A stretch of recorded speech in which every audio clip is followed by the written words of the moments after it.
Well, welcome back. Thinking I'm gonna start another playlist on the channel.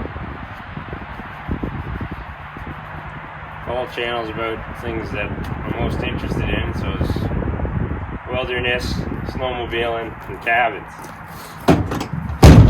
So I think I'm gonna start a little side playlist all about the gear for the snowmobiles and getting stuff up there. So last Sunday I just purchased this used inline 2-place snowmobile trailer.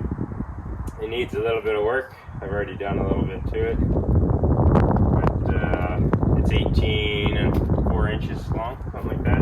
I might be able to gain another foot up front with the salt shield I built, but it'll be able to take my 16-foot material up there, and I can still have a sled in the back of the truck. So this playlist is just going to have a spring check 2 new snowmobiles last March. They're at the dealership, still waiting on computer chips. They've been there a few months now. So hopefully I get them before snow is here to stay. It snowed last night for the first time. But some of the other side projects, I got these 2 steel containers from good friends. I'll throw a picture up in a corner here. They built a 30 by 60 coverall building. So these are the containers that they were shipped in. So I'm going to use these for secure storage for tools and stuff and supplies at the Hilltop Hollow build site. So yeah, this is just a little introduction to this playlist. So I had to cut the safety chains there on the trailer and shorten them up because they were dragging. Yesterday I just went to one of my old employers there and got a spare tire and some clearance lights, because there's no clearance lights on this trailer. Little button lights I got to do, so probably going to rewire the whole trailer and replace the plywood up the center, and then just build a plywood salt shield and install the spare tire up in the salt shield. But I had to brace up. They relocated the license plate light, but it was pretty flimsy, so I had some flat aluminum and just riveted it in. I gusset already. But yeah, it's got tie downs the whole length of it that have been added. So it worked good already, hauling in this load here. So yeah, stay tuned. There'll be more on it whenever I'm allowed to pick up the snowmobiles. We got heavy duty bumpers and hitches and skid plates and ice scratchers and all sorts of stuff to be installed. And working on this trailer, and then I'm building a pretty decent sized snowmobile groomer to haul behind the one sled. It's a utility snowmobile, which is going to be hauling in most of the stuff. And that one, it'll be a big fab job down at the farm, so I'll probably film all that. So this channel is just going to have a lot more of this snowmobile stuff involved in it, or this playlist, sorry. Yeah, just an introduction to the playlist. I'm gonna unload this stuff now.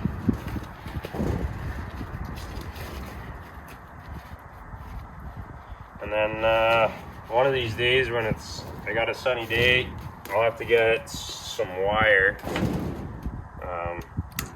Other than that, I have everything else to do the wire job, and then I need 3 sheets of pressure treated 1/2-inch plywood, and I should be able to it's just the center strip 2 feet wide where the tracks go, where there's plywood. The rest of it's just the galvanized sheet steel where the skis run. But it's just a Tilton trailer. Let's see if I bought a new pin for this already.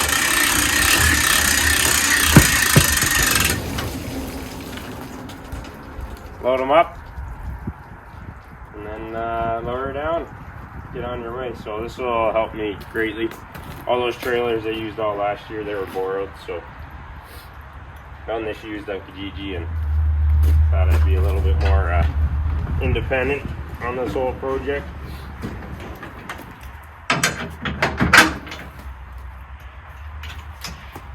Anyway, we'll get this unhooked from the truck and these all unstrapped.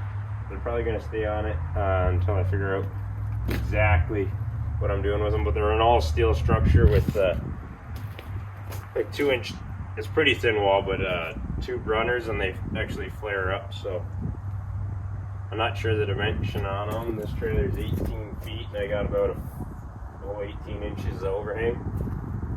So between the pair of them, this one's a little longer, but this one's got to be 4 feet deep.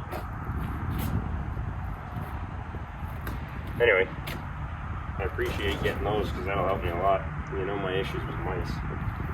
Hopefully I can get them all sealed up. Some of the stuff might need a rivet here and there because this is just close up some gaps, drill and put some rivets in it. But I'll bring you along for all these little projects. They're not the cabin stuff, but I do a lot of this stuff too.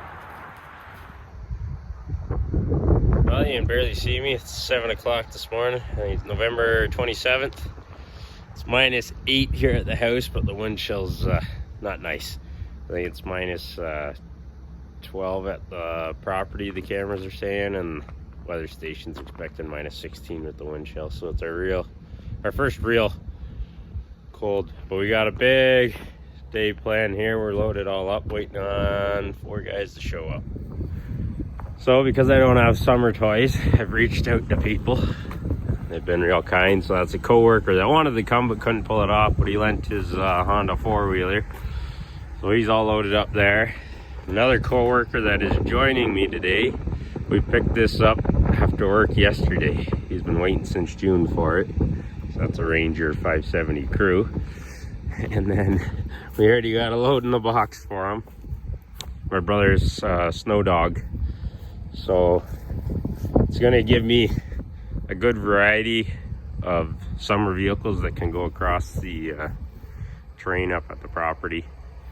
So give me a better idea on what I should get next year just to be more efficient at getting into the property to get this build done. But my hand's freezing holding onto this phone, so I'm gonna go get the last load out of the basement, and the guys should be here any minute. Well, I'm walking back. I think the long side-by-side's bellied out. I'm back on the Snow Dog. I ditched it like 4 kilometers into the ride because it was wearing me out more than walking in. So it's definitely out for a summer vehicle to get stuff in. So we ditched it maybe 150 yards back here.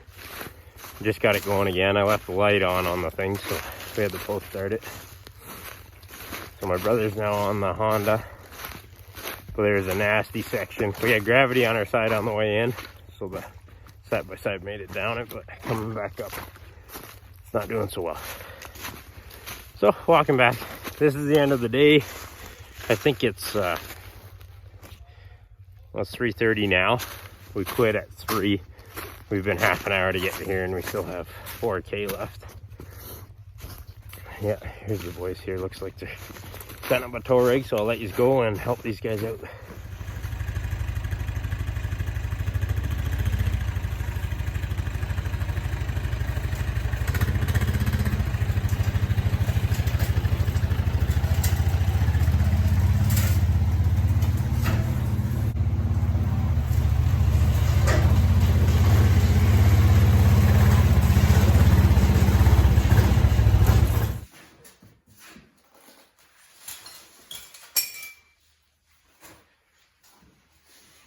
Well, it's 8:20. Just getting things reorganized from today's trail cut. Well, gotta re-roll all my straps here. But yeah, it was a good day, despite what the fellas might think. I told them there was 800 meters of trail to cut. Based on a little app that I have, they can measure on the map. It's fairly accurate. Anyway, every hour and a half of cutting trail, they said there's another 800 meters, there's another 800 meters. But all in all, we did about 550 to 600 meters of trail cutting today, but it was like there was no existing trail at all. So it was a productive day despite what they think. It was all day though. Like I think I was up at 5:30 this morning and still out at it. It's 8:20. I was a little disappointed in the Milwaukee did 8. I do like the battery saws for cutting trail, but cold weather. I only got 2 hours out of this and I still only have 1 battery for this, so we went down to 2 saws pretty quick, and we had a DeWalt battery one, but he had about 8 batteries, but he still went through all of them. They were smaller ones. The little 6-inch one, I burned through 2 6-amp hours. Should have brought the 3rd one. But my brother bought a gas saw up, and that kept us busy the rest of the day. Anyway, I'd like to thank Brian from work there for lending us the Honda. We needed it today. Trevor's side-by-side needed a tug a few times. That long wheelbase, I knew it would hinder us. And it did. This went through everything, no problem. The Snow Dog was absolutely exhausting. So I'm trying to figure out a cheap tool machine to get myself and some materials in there next summer. It's looking like a 4-wheeler so far, based on cost and upkeep, reoccurring costs such as insurances and all that stuff. But Snow Dog was definitely the cheapest, and you don't need the license or insurance then. But I'll be tired before I even get into the cabin, so not even considering that anymore. And the trail is way too rough for the bigger units, like side-by-sides. It is far from being a decent trail in, where this is fresh cut. So 4-wheeler works for that. Anyway, yeah, it was a good day. Based on what we got left, we're into a nasty spot, and there's about 200 meters that need to be cut. We can go either way sucks.